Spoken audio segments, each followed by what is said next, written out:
O sa mga kakamping, makinig kayo. Maraming nag-agree dito kay Ogie Diaz. Naku, baka kukontra na naman kayo ha, mga pink ina.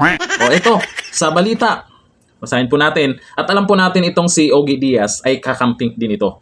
Kasi yung mga kakamping ngayon ay mukhang hindi na alam kung kanino sila papabor. Merong pumabor kay Dunyor at meron ding pumabor kay BP Sara. At lalo na po yung kilalang attorney. At lalo na po si Rowena Guanzon. Alam po natin kakamping yun at halata naman kung kanino siya kumakampi sa ngayon. O ito sa balita. Ogie Diaz sa eleksyon 2028. BP Sara malaki daw ang chance na manalo. E paano pag Romualdez versus BP Sara ang magtapat sa pagkapangulo? Ito bang si Ogie Diaz kay BP Sara na ito? So ituloy natin. Maraming sumang-ayon sa suggestion ng talent manager at content creator na si Ogie Diaz tungkol sa magaganap na presidential election sa 2028. Dapat ganito din po kayo mag-isip. Duterte man or anti-Duterte. Kasi ang sabi kasi ng iba ay masyado pang maaga. Dito ha, paliwanag po ni Ogie Diaz. Nanawagan si Mama Og sa lahat ng mga nagpaplanong kumandidatong Pangulo sa taong 2028 para mas mahaba ang panahon ng pagkilati sa kanila ng sambayanang Pilipino. Sa kanyang Facebook page, nagpost ng mensahe si Ogie kung saan nabanggit niya na malaki ang chance ni Vice President Sara Duterte na manalo kung walang lalaban sa kanya sa pagka-presidente o kung walang tatapat na iba na lalo na pag medyo sino ba talaga yung pwedeng katapat ni BP Sara? Si Romualdez ba? Sino kaya? Si si Trillanes may pantapat siya, si Risa Hontiveros. Kasi daw si Leni Robredo ay hindi niya susuportahan.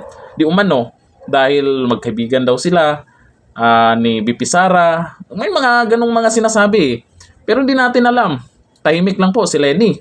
Sabagay, sa tingin ko kasi mas malakas pa talaga si Leni kaysa kay Tamba or kaysa kay Risa. Yan ang totoo ha. Base kasi sa isinagawang survey ng Tangere mula June 20 hanggang 22, nangunguna si Duterte bilang presidential bet para sa 2028 national elections. Sa 2028 presidential survey, nangunguna si BP Sara kasi alam ng mga tao na sure na tatakbo. Pag wala pang nag-announce next year, malaki ang chance manalo si BP Sara.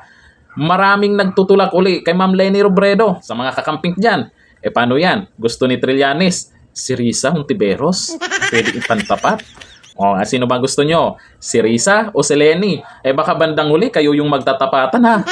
Si Senador Rapi o Senador Erwin Tulfo nakakuha din ng porsyento sa survey. Pero wala pa rin kibo kung tatakbo o hindi. Pero itong si Senador Rapi Tulfo, noon mataas yung porsyento niya sa pagiging Pangulo. Pero bumaba ha kasi tumameme na. Kaya dapat ngayon pa lang mag-announce na yung mga tatakbo. Tama. Kung tutungtong nga lang ng 40 years old si Mayor Vico Soto bago mag-eleksyon, tapos na ang boxing. Dami naghihinayang ko si Vico Soto kasi medyo bata pa. Sabi nga nila, kung magkakaroon daw ng charter chains, charter chains na naman, malamang ibaba sa 35 o 38 at hindi na 40 ang edad ng tatakbong presidente dahil sa presence ng digital technology at pagbabago-bago ng pananaw at pangangailangan ng mga tao. Ang punto ng host at vlogger. Ayan po. May maganda naman yung niya, kung kasi wag na yung charter chains, baka naman iba na naman yung isisingit nila dyan. Dagdag pa sa online host, kailangan ng makondisyon ang isip ng mga botanteng Pinoy kung sino-sino ang pwede nilang pagpilian bilang kapalit ni Pangulong Bongbong Marcos. Naku, sasabihin na naman yung masyado pang maaga. Mukhang excited kayo na palitan na si Pangulong Bongbong Marcos ha. Ito si Ogie Diaz, siya nagsabi niyan na dapat kailangan ng may magsabi dyan kung sino yung tatakbong Pangulo. Si Risa Hontiveros ay open daw para maging Pangulo at suportado ni Trillanes. O dapat ngayon pa lang alam na kasi kikilatisin natin kung ano yung mga ginagawa. Kasi pag malapit na kasi ang eleksyon, ang ginagawa ng mga kandidato, doon na po sila nagpapakitang gilas, bait-baitan, lahat gagawin na. Mas maganda, maaga pa lang, kilalanin na po natin kung sino yung ipapalit kay Dunyor.